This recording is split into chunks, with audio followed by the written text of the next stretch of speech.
Hey everyone, Shane here with etrailer.com. Today, I have a 2021 Chevy Tahoe. I'm going to walk through how to install Demco's Air Force One braking system.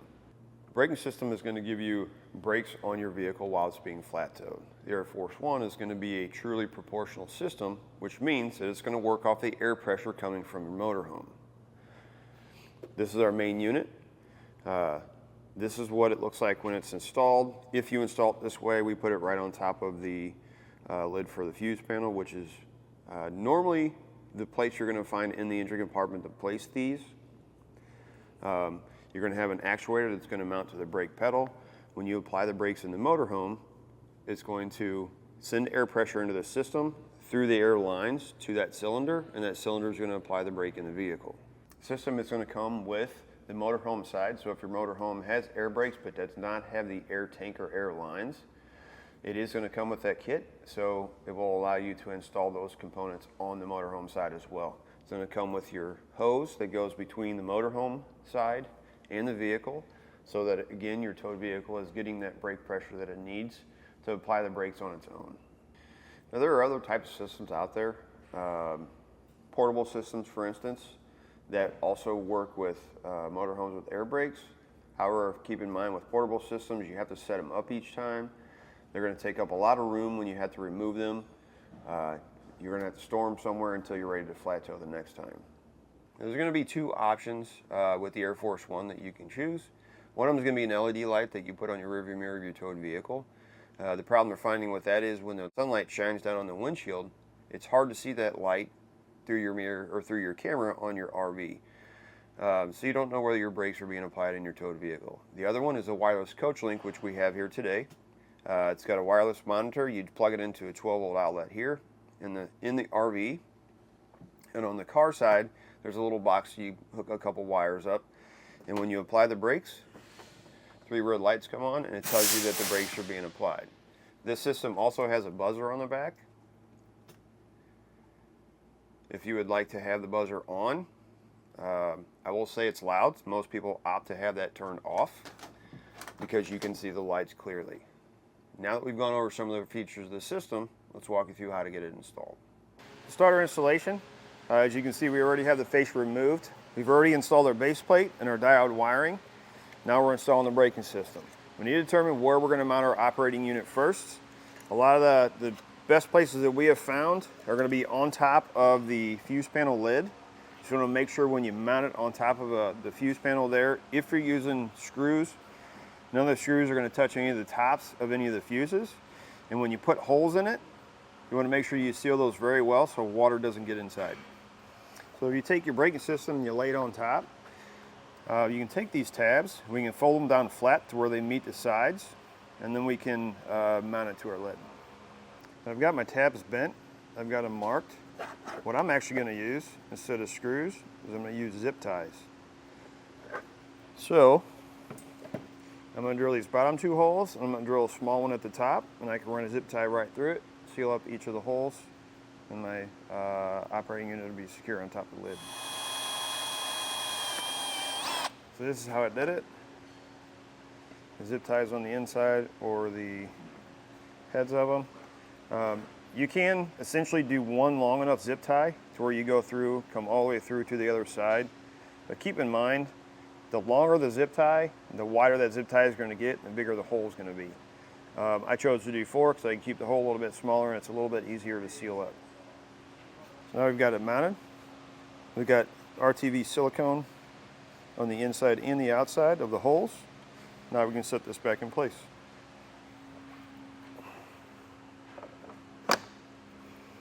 Now we're going to mount a breakaway switch. There's a little tab that comes off the back of the base plate. Put the bolt that comes in the kit. Go down through it. On the underside, put a flat washer.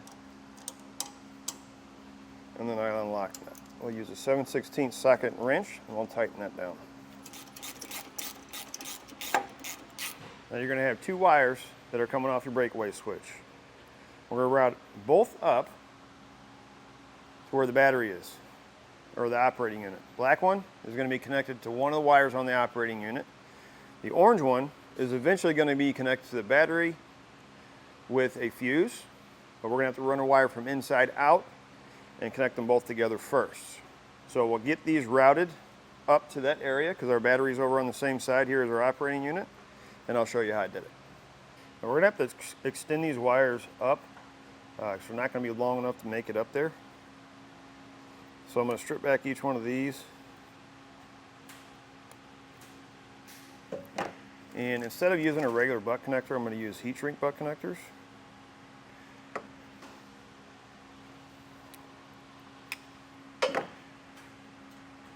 Now you can match the color wires if you want. I'm going to use the black for the black, and since my orange wire is going to be connected to the battery, I'm actually going to switch it to a red wire.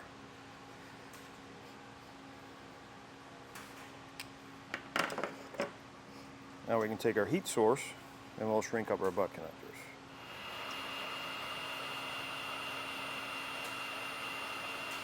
Routed my wires right across the top of the bumper beam here, zip tied the factory wiring. Ran them both up behind the tail light, which they come up right here. Again, black wire from the breakaway switch is going to get connected to one of the black wires from the operating unit. The other black wire from the operating unit, I'm going to ground it right here. And my red wire, again, which I'm going to need to put a fuse connector on because it's going to the positive side of the battery, I'm just going to lay here because we're going to have to run a wire from inside out and connect it to it. All of our connections as far as butt connectors are going to be the same as what we did below. For our wire that we are going to be running inside, I chose to go through the emergency brake cable grommet there in the firewall. You can see where this red wire is going in. You can do it from the inside out or the outside in. Just take a little pick or screwdriver and poke it through the top of that hole or the top of the grommet there, and then you're going to have to feed the wire through and then either reach down in here and grab it to pull it in or out, or go inside and pull it in. I'm going to route this wire across my firewall and over where my battery is, and it's going to eventually get connected to this red wire and a fuse, and then to the positive side of the battery. We're going to make sure that's the last thing we do because we don't want to connect to any power while we're hooking up any other wires. Now I'm going to route my airline tubes. We're going to have one that comes down. We're going to put an air fitting on here later on. I'm going to route it the same way I did my orange and black wire up to my operating unit. So the one coming from the front is going to go to air in. When you connect this, it's going to be a quick connect fitting where you're just going to push it in. It's got little barbs that are going to catch onto it. You want to make sure that that end is cut flush. It's not pinched or kinked. That way we don't get any leaks. We'll take it, push it in like that. And you're going to feel it kind of pop. Give it a little tug and make sure it's staying in place. For our line out, I went from here directly across, zip tied it to this factory wiring here, and then went through that grommet right back there in the back. Once you got your airline ran through the grommet, now you can go inside and start getting your actuator mounted to the brake pedal arm. Determine where we're going to mount our actuator on our brake pedal. Go ahead and take the plate off of it. What we're going to do is we're going to hold it up here.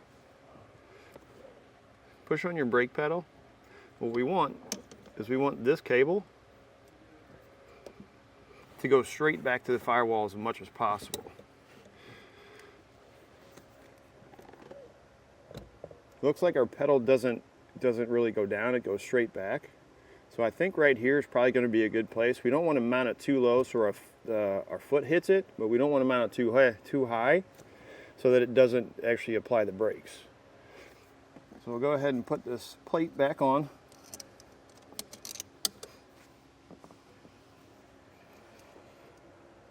And at least hold it in place to let us know where we need to mount the little bracket onto the firewall. I like the angle of my actuator, where it's going to go to the firewall. I put a line on the arm on the top and bottom so that I can put it right back in place. What I'm going to do is I'm going to take it off so I can get my bracket mounted to the firewall. Let me get this off and I'll show you how we're going to do that.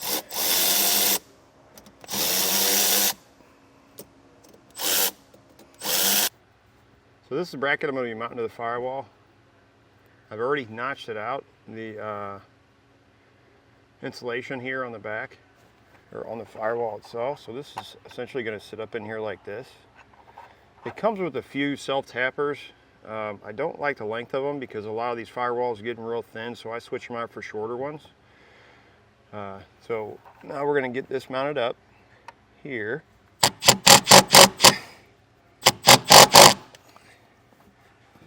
One there. I put another one over here on this end, and the bracket for my actuator I mount to that one.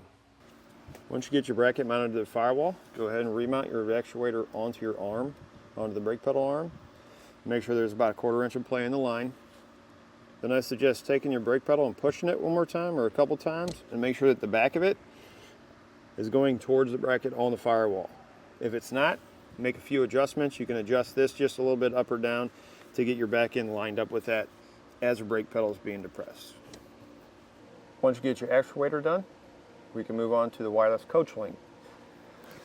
This little box here, it's going to come with some hook and loop tape. I think I'm going to put it right up here in this corner. They got 2 sticky sides. This will keep it up out of the way. We can stick it right to this panel. And on it, you're going to have a red and white wire. White wire is going to be a ground. The red wire is going to connect to the blue wire coming off the actuator reed switch. The brown wire is going to go to the red wire we ran in through the firewall earlier. So my airline tube, I just cut it to the correct length. Again, you want to make sure the end's not pinched, it's cut straight, and then you're going to put it into the end of the actuator there, just like you did into the operating unit. My wires, I just cleaned them up after they were connected, tucked them off over into the side. Next thing we need to do, we can't connect to the brake booster on this vehicle because it does not have a line coming off of it. So, in your kit, you're going to get a little cone-shaped piece of rubber like this. There's a port right here on the side. You're going to slide that in there. You're going to put this nut on. You want to make sure that that's tightened down. You're going to get a little piece of plastic like this. Cut about a 2-inch line or 2-inch length of this rubber hose. Put this in one end. Make sure you push it in all the way. We're going to put it right here on this large tube on the end. Now that we've got our ports covered on our operating unit, we have our lines all hooked up. Actuator's done, everything's done inside. The only thing we have left is hooking to our battery. However, this vehicle requires a battery disconnect. So we're not going to be able to hook this up until we get the battery disconnect installed. Once we get that installed, then we'll come back and we'll show you how to hook this up with that battery disconnect installed. Now that we have our battery disconnect in place, our red wire coming from our breakaway switch, our red wire coming from inside the vehicle out, we've attached our fuse holder, heat shrink butt connector, ring terminal, and this will be connected right here to the battery post. Make sure it's to the battery post and not the battery cable. I'm going to make sure when you make that connection, the fuse is not in the holder. You can reinstall the nut, tighten it back down. We may have to trim a little bit here for the wire so that the lid goes back on all the way, but we'll check it here in just a second after we get it tightened on there. I had to notch out this corner here just a little bit so that the lid didn't pinch the wire. That way the wire sits down inside of this. Now we verified that the lid will snap back into place. It's not going to affect our wire at all. We're going to keep the fuse out for now because we still have to put our 6-pole plug on the front. Before you go to put your fascia back on, because you're going to have to trim, obviously around your brackets here and your safety chain loops, but you're also going to need to do it for your wiring and your braking system breakaway switch. So what I recommend, go ahead and put on your wiring while your fascia is off. Go ahead and add any of the braking system components that's going to be up here in the front. That way when you put your fascia on, you can trim everything all at one time, put your fascia on, and it can stay on. Once we get our fascia put back on, we get our 6-pole plug bit in, we can go ahead and put our fuse in, and we'll be able to test out the rest of the components. To begin our installation on our motorhome here, we're going to be working just in front of the rear axle, and this can be done on the ground. You know, you don't have as much room to work, but it is definitely doable. We've done it quite a few times, but today figured get it up in the air on our lifts here. That way we can have a really good look at what's going on underneath. First thing we're going to do is mount up the tank, and worked out pretty well. There was a bracket kind of holding this valve in place, and the holes in it actually lined up with the holes on our tank bracket. And so I just removed the existing nuts, put the bracket and put the tank in place, and then tightened the hardware back down. Gives it a nice secure mounting location. Just above our tank, this is where all of our air lines are going to come into. And we need to identify the supply line and the metered air. All right, so our supply line is this big, thick, green air hose, and that's usually going to hold true for the majority of them. Like I said, everyone can be a little bit different setup, but so there's always going to be air pressure in this one as long as there's pressure in the system. The metered air, that's going to be this line right here. And what happens with the metered air is you're only going to get air pressure through this whenever you hit the brakes. So that's a quick way you can test it too. You know, you can unplug this line, have someone hit the brake. If air shoots out and then stops when you let off the brake, you know that's the metered air. So with that said, you want to make sure to, when you're getting ready to cut into these, completely empty the air system. You can just hit the brake pedal a bunch of times with the motorhome off and deplete all the air out of it. And then you also want to clean these hoses really good. So I just use some brake cleaner, some rubbing alcohol, and a rag.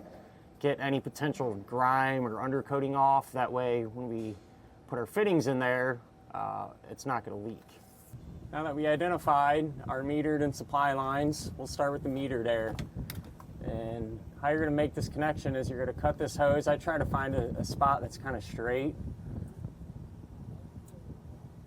And when you cut this, you want to avoid using a regular pair of snips because it'll kind of cut it funny and probably leak. So you want to use something like this, a regular razor edge if you can pull that off, or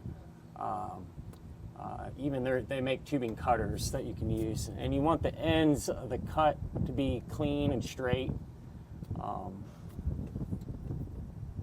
That way it will avoid leaking. So it looks like we're in pretty good shape here. I think that'll work. And these are just quick connect fittings. So you'll take the appropriate key, push that in, make sure it's seated in there all the way, and we're good to go. So I'm going to do that exact same thing for our supply line. Here's what the supply line looks like, and when you're pushing these in, you know, really put some force into it to make sure that that big air line is completely seated into the fitting. So what we can do now, the remaining ports on our T's, we can get lines plugged into there that will run to our air tank that we installed. So I got our other air lines hooked up here. So, you know, the kit comes with the big roll of smaller air line. Cut it clean just like the others, plugged it into the metered air. So that just loops around and gets plugged into this fitting right here on our air tank. The supply line works the same way, except that one is just going to get plugged into this fitting on our air tank over here. This fitting right here on this side of our air tank, I have the smaller air line from our supply. So the larger, you know, big green supply line that we teed into, this is where this air, that's where this air line's coming from, and it plugs into there on our tank. There's one more fitting left on our air tank, this one right here, and this is actually going to run all the way to the back of our motorhome where we have the fitting hooked up that'll hook up to the car. So just take the remaining length of air line that you got, cut it clean, plug it in, route that all the way to the back. With that said, when you're routing this stuff, make sure you avoid any hot or moving parts, and don't make any super sharp bends. You don't want to put a kink in it. at the back, this is where our line ran to, and I have it hooked up to the fitting. So with this, I mean, you can mount it wherever you feel is best. What we usually do is just run it right through the fiberglass here. It's just fine, you're not gonna hurt it. Just drill a couple of holes, I give you some nuts and bolts, and bolt it right up to it. Cut your line to length, nice and clean, plug it right in. Now that we got everything hooked up, we put the motorhome back on the ground and we'll start it up, let full air pressure build, and that way we can check for any leaks.